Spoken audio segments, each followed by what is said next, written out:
بسم اللہ الرحمن الرحیم۔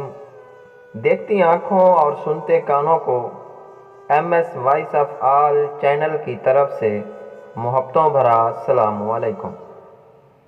حضرت آدم علیہ السلام بہشت سے زمین پر تشریف لے آئے تو بارگاہ خداوندی میں عرض کیا کہ خدایا میں یہاں نہ تو ملائکہ کی تسبیح و عبادت کی آواز سن سکتا ہوں، نہ ہی کوئی عبادت خانہ نظر آتا ہے۔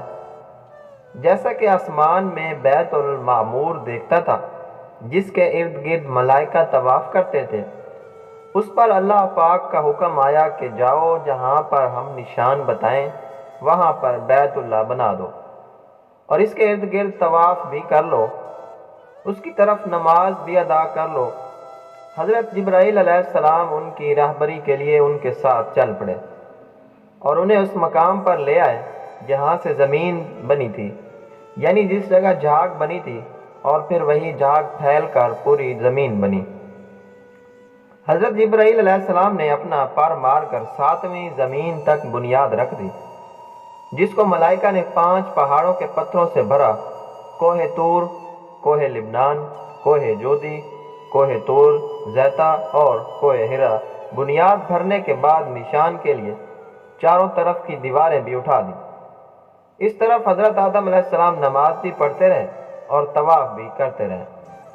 طوفان نوح تک کعبہ اسی حالت میں رہا۔ طوفان کے وقت وہ عمارت آسمان پر اٹھا لی گئی اور وہ جگہ ایک اور اونچے ٹیلے کی صورت میں رہ گئی، مگر لوگ پھر بھی برکت کے لیے یہاں آتے تھے اور آ کر دعائیں مانگتے تھے۔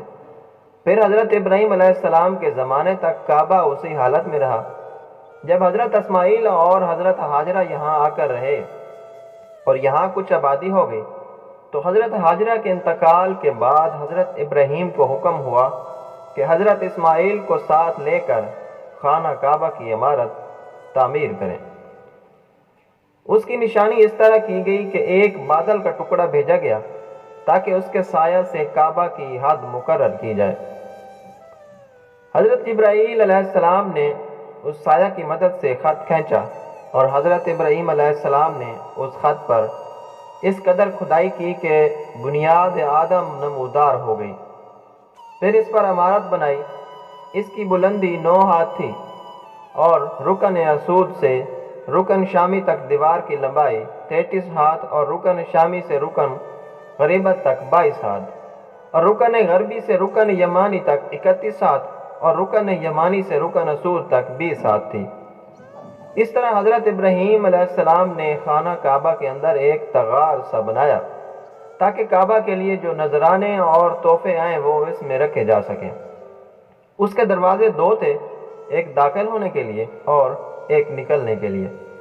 کعبہ بنانے والے حضرت ابراہیم تھے اور ان کو گار اور پتھر اٹھا کے دینے والے حضرت اسماعیل علیہ السلام تھے۔ اس دفعہ اس کی تعمیر کے لیے 3 پہاڑوں کے پتھر لائے گئے۔ بعد میں اس عمارت میں کچھ تبدیلیاں بھی کی گئیں۔ اس کی اونچائی مزید بڑھائی گئی، دروازہ بھی 2 کی بجائے 1 کیا گیا۔ تو ناظرین، اگر ہماری ویڈیو آپ کو اچھی لگی ہو تو اس کو لائک ضرور کریں اور ہمارے چینل کو سبسکرائب کر دیں تاکہ ہر آنے والی ویڈیو سب سے پہلے آپ تک پہنچ سکے۔